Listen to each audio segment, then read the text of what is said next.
ओम नमः शिवाय। सभी श्रोताओं का मैं हार्दिक अभिनंदन करता हूँ। प्रिय श्रोता, उम्मीद है आप सभी कुशल पूर्वक होंगे। भगवान भोलेनाथ गुरुदेव की कृपा आप सब पर बनी रहेगी। आज काफ़ी दिनों बाद मैं आप सबके समक्ष उपस्थित हो रहा हूँ। आने का कारण भी विशेष है,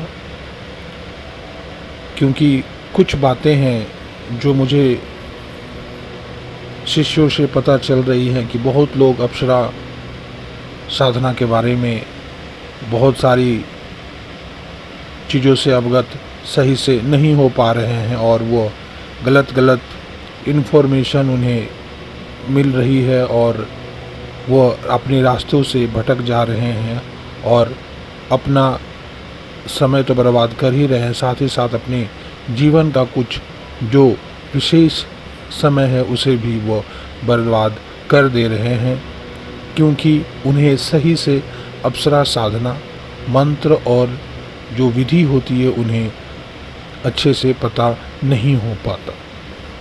अतः मेरे कई सारे वीडियोस ऐसे हैं जिसमें मैंने अप्सरा साधनाओं के बारे में विशेष रूप से उनकी सारी सिद्धियों के बारे में मैंने समझाया है।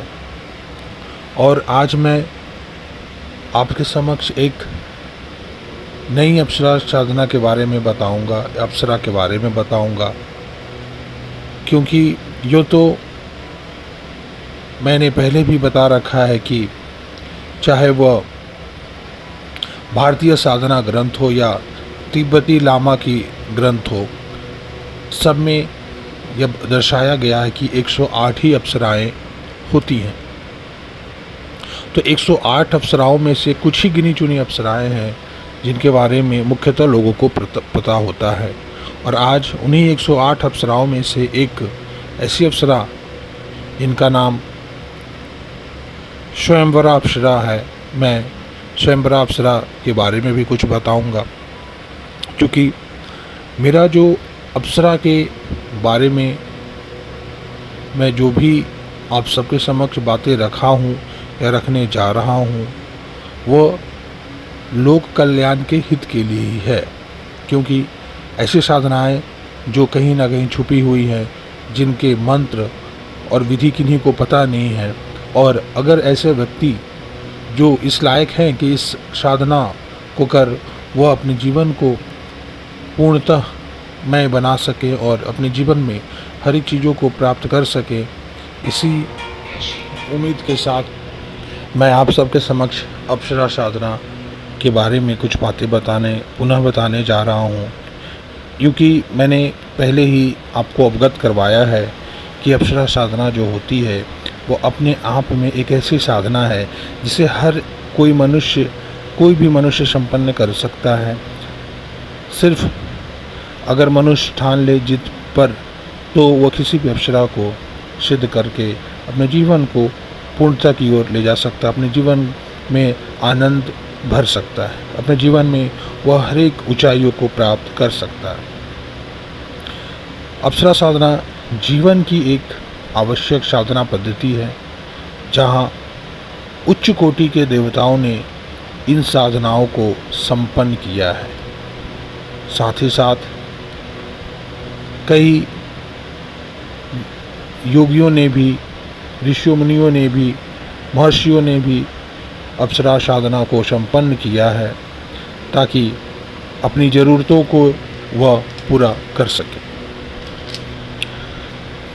अप्सरा साधना आवश्यक और ज़रूरी इसलिए भी है कि अप्सरा साधना सबसे सरल साधना होती है और अप्सरा साधना के ऐसे ही बहुत सारे उसके लाभ हैं, जहां अप्सरा साधना कर साधक अप्सरा को अपने समक्ष प्रकट कर सकता है और वहीं वह जीवन में धन, यश, मान, पद, प्रतिष्ठा एवं ऐश्वर्य प्राप्त कर सकते हैं। क्योंकि ये सारी चीज़ें अप्सराएं स्वतः ही प्रदान करती हैं और वह आजीवन अपने साधक की सहायता करती है।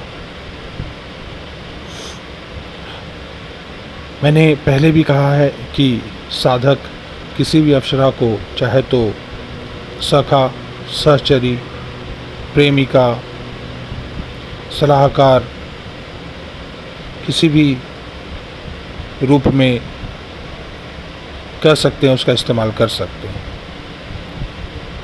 अप्सरा साधना करने वाले व्यक्ति हमेशा प्रसन्न मुद्रा में होते हैं। उन पे कभी भी किसी प्रकार की कोई कष्ट उत्पन्न नहीं होती, क्योंकि वो अप्सरा किसी प्रकार की प्रॉब्लम आने ही नहीं देती है। जितनी भी अप्सराओं के बारे में मैंने विधियां डाल रखी हैं इस चैनल पर, सारी अप्सराओं की विधियां डाल रखी हैं। उसके मंत्र जप करने मात्र से ही साधक को बहुत सारी चीज़ों का अनुभव वह ले सकते हैं, और अगर वह साधना संपन्न कर लें तो ये सारी हर एक अप्सरा से वो सारे सुख सुविधा वो प्राप्त कर सकते हैं।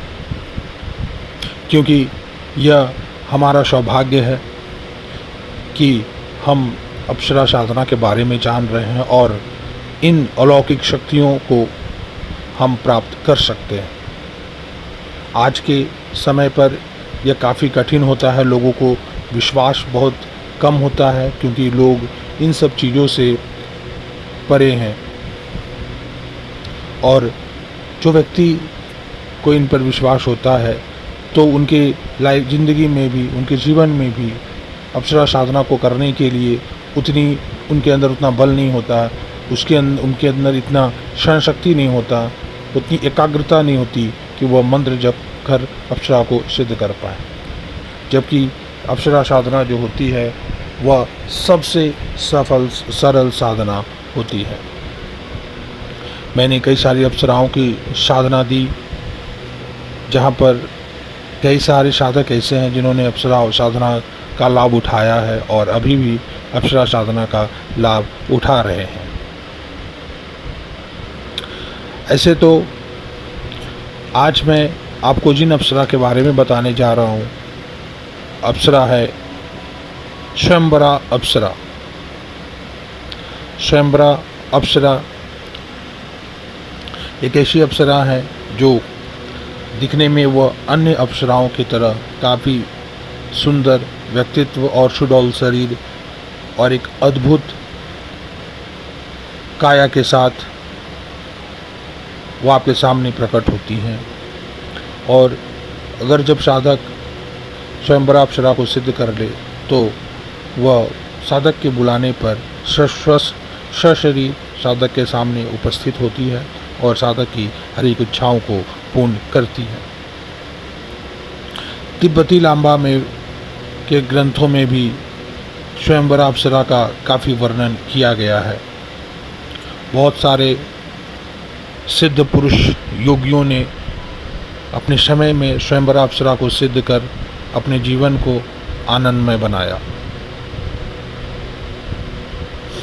जहाँ पर भिन्न भिन्न प्रकार के मंत्र और विधियां हैं जिससे स्वयंवरा अप्सरा और अन्य अप्सराओं को सिद्ध किया जा सके, मैं आप सबके समक्ष स्वयंवरा अप्सरा की विधि और मंत्र रखने जाऊंगा, बताऊंगा, जिसके मंत्र जप से और विधि के माध्यम से आप स्वयंवरा अप्सरा को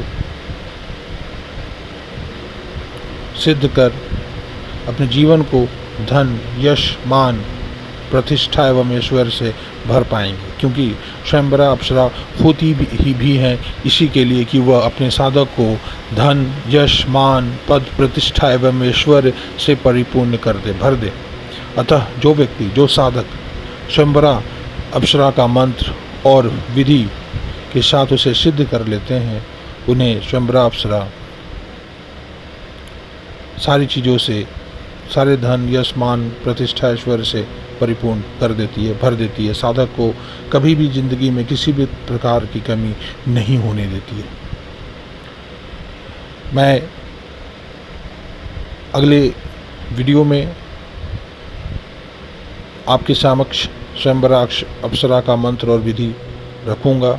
और उसके बारे में चूँकि विधि काफ़ी बड़ी है, विधि को भी थोड़ा समझाना होगा और मंत्र को भी आप सबके समक्ष रखना होगा, जो मैं अगले वीडियो में रखूँगा आप सबके समक्ष। उम्मीद है कि आप सब इन साधनाओं का लाभ लें और अपने जीवन को धन्यदान बनाएं।